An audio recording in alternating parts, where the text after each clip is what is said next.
Hi అండి. Mill మేకర్తో గోధుమ రవ్వ ఎలా చేయాలో ఈ వీడియోలో అయితే మీకు అయితే చూపించబోతున్నాను. లేట్ ఎందుకు, మరి వీడియోలోకి అయితే వెళ్దామా. చాలా అంటే చాలా బాగుంటుందండి.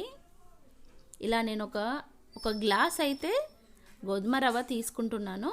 ముందుగా అయితే మిల్ మేకర్ని అయితే కొంచెం గోరువెచ్చని నీళ్ళల్లో అయితే మిల్ మేకర్ని అయితే వేసేసుకున్నాను. చూడండి, ఇవైతే మంచిగా మెత్తబడ్డాయి మిల్ మేకర్. ఇప్పుడు ఒక జల్లి గిన్నె తీసేసుకొని ఆ జల్లి గిన్నెలో అయితే మొత్తం వడబోసానండి. కొంచెం మామూలు నీళ్ళు అయితే తీసేసుకున్నాను. ముట్టుకుందామంటే చాలా వేడిగా ఉందండి. కొంచెం ఈ చల్లీళ్ళు పోసుకుంటూ దాన్ని అయితే ప్రెస్ చేస్తున్నాను. ఎందుకంటే వేడి నీళ్ళన్నీ వినికిపోవాలి. ఇందులో మిల్ మేకర్లో అయితే వాటర్ అన్నీ తీసేయాలన్నమాట.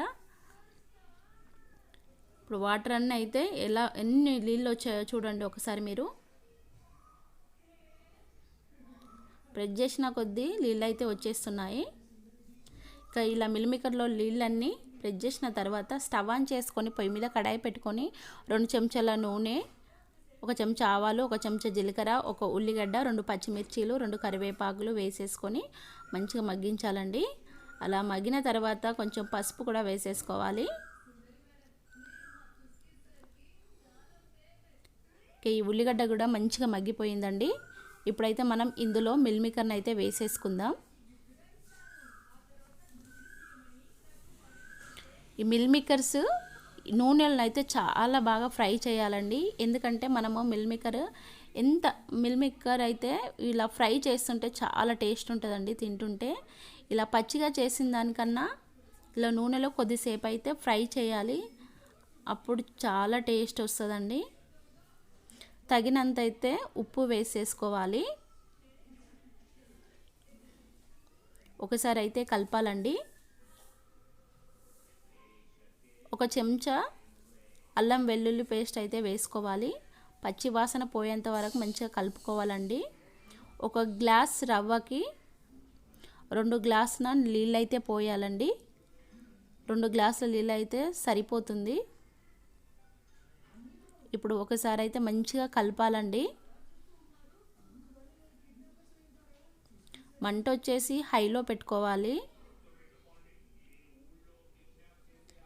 ముందుగా అయితే కొంచెం ఉప్పు వేసుకున్నాను, సరిపోలేదండి. ఇంకా సగం చెంచా మాత్రం ఉప్పు వేసాను. ఇప్పుడు పర్ఫెక్ట్గా ఉప్పు అయితే సరిపోతుంది. ఒక 5 నిమిషాలు అయితే మూత పెట్టేసుకుందాం. ఎసరు వచ్చేలాగానైతే మంచిగా నీళ్ళు పొంగాలండి. చూడండి, మనకైతే మంచిగా ఎసరైతే వచ్చేసిందన్నమాట. ఇప్పుడు 1 గ్లాస్ రవ్వ తీసేసుకొని కొంచెం కొంచెం పోసుకుంటూ అయితే కలపాలి. మంట వచ్చేసి మీడియంలో పెట్టాలండి, లేకపోతే మొత్తం అంటిపోతుంది. చాలా బాగుంటుందండి గోధుమ రవ్వ మిల్ మేకర్తో చేస్తే. మంట వచ్చేసి మీడియంలో అయితే, మళ్ళీ చెప్తున్నాను, మంట వచ్చేసి మీడియంలో అయితే పెట్టుకోవాలి. ఒక 5 నిమిషాలు అయితే మూత పెట్టేసుకుందాం. ఇప్పుడు మూత తీసి అయితే చూద్దాం. చూడండి, వాటర్ అయితే మొత్తం ఇనికిపోయాయి. ఒకసారి మంచిగా కలపాలండి. పైకైతే మిల్ మేకర్ ఎంత బాగా అనిపిస్తున్నాయి. నాకైతే చాలా ఇష్టం అండి ఇలా మిల్ మేకర్తో చేసుకోవడం. ఇప్పుడు ఒక 5 నిమిషాలు అయితే మూత పెట్టేసుకుందాం. ఇప్పుడు మూత తీసి అయితే చూద్దాం.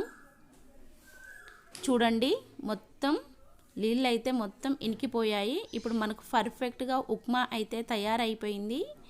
యమ్మీ యమ్మీ మిల్ మేకర్తో ఉప్మా అయితే రెడీ అయిపోయిందండి. చాలా బాగుంటుందండి. మీరు కూడా ఒకసారి ట్రై చేయండి ఫ్రెండ్స్, చాలా బాగుంటుంది. ఇప్పుడు ఒక ప్లేట్లో మాత్రం ఉప్మా అయితే వేసేసుకొని, ముందుగానే పల్లీలు నేను కొంచెం ఏంపి అయితే పక్కకు పెట్టుకున్నాను అన్నమాట. ఇలా పైన పల్లీలు వేసి క్రిస్పీగా తింటుంటే చాలా బాగుంటుందండి. దీనికైతే నేను ఉప్మా కాంబినేషన్ అయితే నేను పల్లీ చట్నీ అయితే చేశాను. పల్లీలు ఎండుమిర్చి వేసి చేశాను అన్నమాట. చాలా అంటే చాలా బాగుంటుందండి. చేయనైతే చేశాను, కానీ టేస్ట్ ఎలా ఉందో ఒకసారి అయితే మీకు చూపిస్తానని అయితే తింటున్నాను. చాలా బాగుందండి. మరి మీరు కూడా ఒక ట్రై చేయండి. నచ్చితే మాత్రం సబ్స్క్రైబ్ అయితే